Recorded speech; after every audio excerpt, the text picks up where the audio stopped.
조현 이 외교부 장관 후보자에 대한 의혹도 연일 이어지고 있습니다.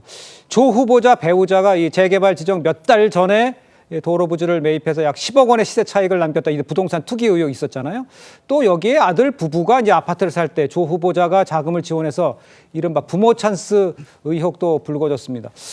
자, 이거 자료를 아까 김민석 후보 같은 게 자료를 안 내서 문제가 된다는 얘기도 하고 있지만 그건 밀어붙인다고 그러고 이 부분 조현 외교부관 후보자 같은 경우는 어떻습니까? 글쎄요, 이제 아직 뭐 구체적 사실관계는 더 살펴봐야 되겠지만 윤리적 비난과 의 영역과 실제 불법 위법은 좀 달리 봐야 될 텐데요. 지금 이제 소명하는 정도의 내용을 보면 실제 이게 도로 거래 같은 경우에 당시에 그 한남 뉴타운 지정은 실제 상당히 이미 시장에서 또 부동산 업계 소문이 나 있는 상태였기 때문에 아마 그 지역에 있는 공인중개사들은 저런 방식의 투자를 상당히 권유했을 겁니다. 다른 지역에서도 마찬가지거든요. 그러니까 도로 부지에 포함되어 있는데 대지로 돼 있거나 향후 재개발할 경우에 시세 상승이 예상되는 부분에 대한 투자를 권유하긴 합니다. 그런데 그 투자가 무조건 성공할 보장은 없습니다. 왜냐하면 도로 부지가 이 도로로 지정이 돼서 포함돼서 이 보상액이 상당히 받을 가능성은 사실은 이게 무조건 보장돼 있다고 볼 수는 없기 때문에요. 그렇습니까? 그래서 그것을 예상하고 상당한 차익을 애초부터 노리고 했던 투자 내지 투기다 이렇게 단정하기는 어려우니까 그 내용을 좀 봐야 될 것 같고 자녀의 아파트 구입비도 이게 뭐 부모 찬스 이렇게 해서 돈 있는 이 자녀들과의 어떤 이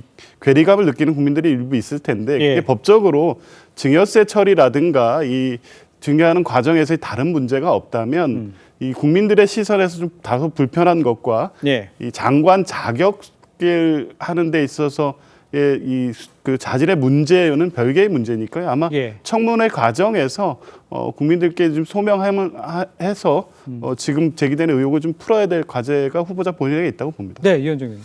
근데 조 변호사 보시기에 이게 다소 불편한 이슈인가요?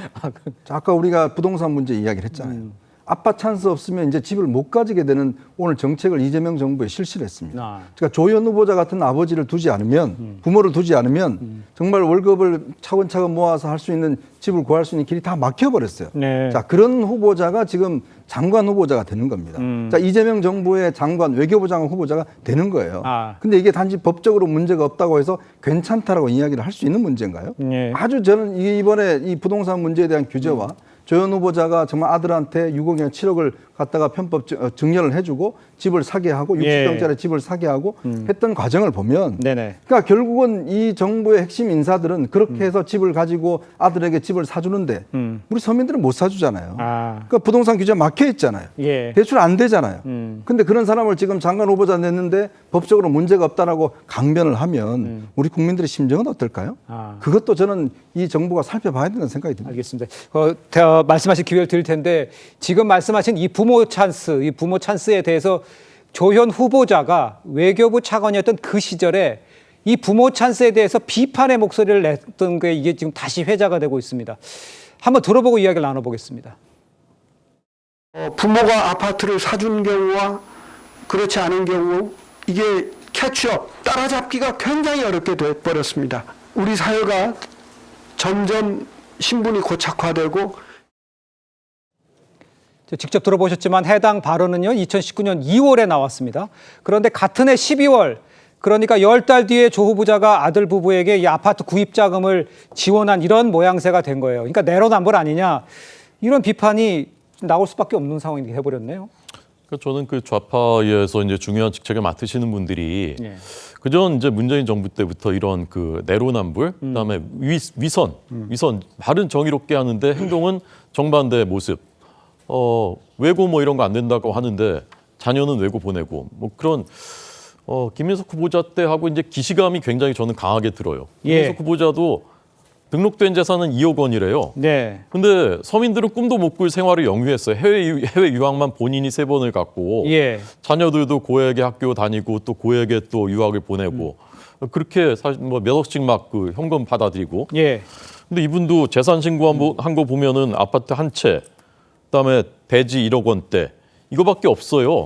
그럼 굉장히 이제 청렴한 공직자인 것으로 이제 인식이 되는데 실제로는 이 아드님한테는 집 살 때 7억 원 주고 나중에 또 유학 갈 때 또 5억 원을 또 해줬다고 합니다. 대출 예. 받아가지고. 그러니까 이게 이런 분들이 공직을 맡아도 되는 건지 예. 정말 너무 위선적이다 그런 생각을 하게 되는 거죠. 알겠습니다. 조기현 부위원장께서는 어떻게 보세요?